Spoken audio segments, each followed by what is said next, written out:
Hello everyone, आज हम लोग डिस्कस करेंगे अल्कोहल को पहचानने की विधियाँ। यानी हमारे पास प्राइमरी, सेकेंडरी और टर्सरी अल्कोहल अगर हमको दिया है तो उन अल्कोहल को हम लोग कैसे पहचान सकते हैं, यानी कैसे आइडेंटिफाई कर सकते हैं। तो उसमें जो सबसे इंपॉर्टेंट मेथड वो है विक्टर मेयर मेथड।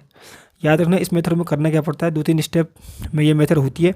सबसे पहले हमको जो अल्कोहल दिया होगा, अल्कोहल की रिएक्शन हमको किसके साथ करनी पड़ेगी, या तो HI के साथ करना या तो रेड फॉस्फोरस के साथ करना, ठीक है, जिससे हमको एल्काइल आयोडाइड बन जाएगा। तो प्राइमरी अल्कोहल की भी पहले रिएक्शन इसके साथ करनी है, सेकेंडरी अल्कोहल की भी, टर्सरी अल्कोहल की भी, ठीक है, जिससे एल्काइल आयोडाइड बन जाएगा। जब नंबर सेकंड स्टेप में क्या करना है, जो एल्काइल आयोडाइड बन जाएगा उसकी रिएक्शन हमको करनी है सिल्वर नाइट्रेट के साथ, यानी AgNO2 के साथ करनी है, जिससे क्या बन जाएगा, नाइट्रो एल्कीन बन जाएगा, ठीक है। थर्ड स्टेप में क्या करना है, जो नाइट्रो एल्कीन है इसकी रिएक्शन हमने किसके साथ करनी है, नाइट्रस एसिड के साथ करनी है, यानी HNO2 के साथ करनी है।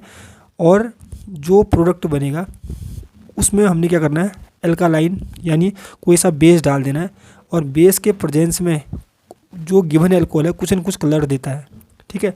अगर कलर रेड मिलता है, ठीक है, अगर सॉल्यूशन का कलर रेड हो जाता है तो गिवन अल्कोहल प्राइमरी अल्कोहल है। अगर सॉल्यूशन का कलर ब्लू हो जाता है तो सेकेंडरी अल्कोहल है। अगर सॉल्यूशन का कलर मतलब यानी कलरलेस हो जाता है अगर सॉल्यूशन, तो वो टर्सरी अल्कोहल होता है, ठीक है। अब हम लोग रिएक्शन के थ्रू जो स्टेप यहाँ पर हमने अभी डिस्कस किए हैं उनको हम लोग समझेंगे। तो सबसे पहले हमने क्या करना पड़ता है, जो गिवन एल्कोहल है उसकी रिएक्शन किसके साथ करनी पड़ेगी, हमको HI के साथ करनी पड़ेगी, ठीक है। जैसे HI के साथ रिएक्शन करेंगे तो क्या बन जाएगा, H2 बाहर निकल जाएगा, H यहाँ से बाहर निकल जाता है, OH यहाँ से बाहर निकल जाता है, और OH की जगह में यहाँ से आयोडीन चले जाएगा, ठीक है। तो क्या बन जाएगा, एल्काइल आयोडाइड बन जाएगा, ठीक है। सेम यहाँ पर भी करेंगे, सेकेंडरी अल्कोहल लिया, उसकी रिएक्शन HI के साथ करा दी, तो यहाँ से OH निकालेंगे और यहाँ से H निकालेंगे, तो H2 बाहर, तो OH की जगह में HI, OH की जगह में I जुड़ जाएगा, तो ये भी क्या बन जाएगा हमारे पास, एल्काइल आयोडाइड बन जाएगा। टर्सरी अल्कोहल में भी सेम रिएक्शन ये करनी पड़ती है, ठीक है। यहाँ से H2 निकल जाएगा, I यहाँ पर जुड़ जाता है यहाँ पर। तो पहला स्टेप में क्या बना हमारा, एल्काइल आयोडाइड बन गया ये वाला सबका एल्काइल आयोडाइड, ठीक है। अब एल्काइल आयोडाइड की रिएक्शन करनी है हमने सिल्वर नाइट्रेट के साथ करनी है, तो AgI बाहर हो जाएगा, Ag यहाँ से और I यहाँ से, तो AgI बाहर हो जाएगा और इस I की जगह NO2 चले जाएगा, तो नाइट्रो एल्केन बन जाएगा। सेम यहाँ पर भी AgI बाहर, NO2 अंदर, यहाँ पर भी AgI बाहर, NO2 अंदर चले जाएगा, ठीक है। अब नाइट्रो एल्केन जब बन गया तो उसकी रिएक्शन हमको क्या करना पड़ता है, नाइट्रस एसिड के साथ यानी HNO2 के साथ करनी पड़ेगी, HNO2, ठीक है। 3 के 3 अल्कोहल में एक ऐसी रिएक्शन हो रही है, तो याद करने का तरीका ऐसे याद कर सकते हैं। तो यहाँ पर भी से भी H2 बाहर निकल जाएगा, H2 कैसे बाहर निकलेगा, 1 मिनट। तो हमने क्या करना है, यहाँ से H2 बाहर निकाल देंगे, यहाँ से O बाहर निकालेंगे, तो H2O बाहर हो जाएगा, ठीक है। H2 बाहर हो जाएगा, उसकी जगह में क्या जुड़ जाएगा, यहाँ से HNO, कि फिर बचेगा क्या, यहाँ से ऑक्सीजन बाहर निकला, यहाँ से H2 बाहर निकला, तो H2O बाहर हो गया, ठीक है। तो यहाँ पर क्या बचेगा, फिर NOH बचेगा, NOH, तो ये NOH यहाँ पर जुड़ जाएगा डबल बॉन्ड के साथ में, और उसको बोलते हैं नाइट्रोलिक एसिड।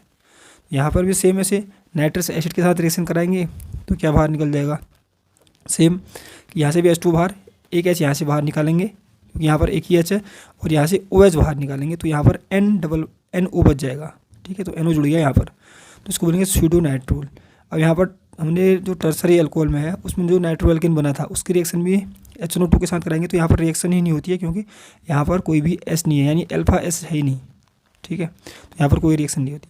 लास्ट स्टेप में क्या करना है, जो हमारे पास नाइट्रो एल्केन से बने थे प्रोडक्ट जैसे नाइट्रोलिक एसिड, स्यूडोनाइट्रोल, और यहाँ पर तो कुछ बनाया नहीं था, तो इसकी रिएक्शन हमने बेस के साथ करानी है, NaOH के साथ करानी है। तो अगर रेड कलर होगा, अगर रेड कलर मिलता है, जैसे ही हम लोग इसकी रिएक्शन NaOH के साथ करेंगे, अगर सॉल्यूशन का कलर रेड आ जाता है तो इससे कन्फर्म हो जाता है कि गिवन अल्कोहल प्राइमरी अल्कोहल था। अगर सॉल्यूशन का कलर ब्लू आ जाता है NaOH के साथ रिएक्शन करने पर, तो इससे इंडिकेट हो जाता है कि वहाँ पर सेकेंडरी अल्कोहल था। अगर सॉल्यूशन कलरलेस हुआ था तो वहाँ पर टर्सरी अल्कोहल होता है, ठीक है। तो ये है विक्टर मेयर मेथड। अब हम डिस्कस करेंगे डिहाइड्रोजिनेशन ऑफ अल्कोहल। तो डिहाइड्रोजिनेशन का मतलब क्या होता है, रिमूवल ऑफ हाइड्रोजन, ठीक है। किसी भी मॉलिक्यूल से हाइड्रोजन अगर H2 हम लोग निकाल रहे हैं तो उसको, उस प्रोसेस को क्या बोलते हैं, डिहाइड्रोजिनेशन बोलते हैं, ठीक है। अब यहाँ पर हमको प्राइमरी अल्कोहल का भी डिहाइड्रोजिनेशन करना है, कहने का मतलब है कि प्राइमरी अल्कोहल से भी H2 निकालना है, सेकेंडरी से भी और टर्सरी से भी। तो अब डिहाइड्रोजिनेशन कैसे कर सकते हैं, अगर हमको डिहाइड्रोजिनेशन करना है तो हमको क्या करना पड़ता है, किसी भी अल्कोहल की जो वेपर है, वेपर को कॉपर के ऊपर, ठीक है, कॉपर के ऊपर 573 केल्विन पर हमको क्या करना पड़ता है, हीट करना पड़ता है, जिससे क्या होगा, उस अल्कोहल से H2 निकल जाएगा, यानी डिहाइड्रोजिनेशन हो जाएगा। जैसे हमने प्राइमरी अल्कोहल लिया है तो इसका डिहाइड्रोजनेशन करना है तो हमने क्या करा, कॉपर की प्रेजेंस में 573 केल्विन तक इसको गर्म किया, ठीक है। तो जिससे एक एच ये निकल जाएगा, एक एच ये वाला निकल जाएगा, OH वाला एच, ठीक है। तो H2 बाहर निकल गया तो क्या बचा, CH3CHO। तो ये क्या बनता है, एल्डिहाइड बन जाता है। सेकेंडरी अल्कोहल का अगर डिहाइड्रोजनेशन करेंगे तो सेम यहाँ से एक एच तो ये वाला निकल जाएगा, एक एच ये निकल जाएगा, तो फिर क्या बचेगा, CH3CO, CH3 मतलब कीटोन बन जाएगा, ठीक है। अब जो टर्सरी अल्कोहल है इसका डिहाइड्रोजनेशन नहीं होता है, याद रखना, क्योंकि इस कार्बन के साथ कोई भी एच नहीं है, ठीक है। इसमें तो एक एच तो ये निकल जाएगा पर इस कार्बन के साथ एच नहीं है, तो डिहाइड्रोजनेशन नहीं होता है इसका। इसका होता है डिहाइड्रेशन।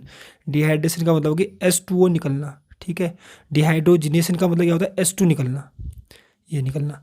और यहाँ पर डिहाइड्रोजनेशन नहीं होगा, इसका होगा क्या, डिहाइड्रेशन। तो यहाँ पर क्या होगा, एक तो यहाँ से पूरा का पूरा OH निकल जाता है, ठीक है। इस कार्बन को अल्फा कार्बन बोलते हैं जिसके साथ OH जुड़ा होता है, और ये बीटा, ये बीटा और ये बीटा, मतलब अल्फा कार्बन के साथ जो भी कार्बन जुड़ते हैं उसको बोलते हैं बीटा। अब यहाँ पर हमारे पास 3 हाइड्रोजन यहाँ पर हैं, 3 हाइड्रोजन यहाँ पर, 3 हाइड्रोजन यहाँ पर, यानी 9 हाइड्रोजन हमारे पास है, 9 बीटा हाइड्रोजन है। तो कोई सा भी एक बीटा हाइड्रोजन निकाल देंगे। सपोज करो मैंने यहाँ से निकाला तो यहाँ क्या बचेगा, फिर यहाँ बचेगा CH2 बचेगा, ठीक है, CH2 बचेगा। और यहाँ से H निकलेगा जिससे क्या बन जाता है, हमारा एल्कीन बन जाता है, यानी प्रोपीन बन जाता है।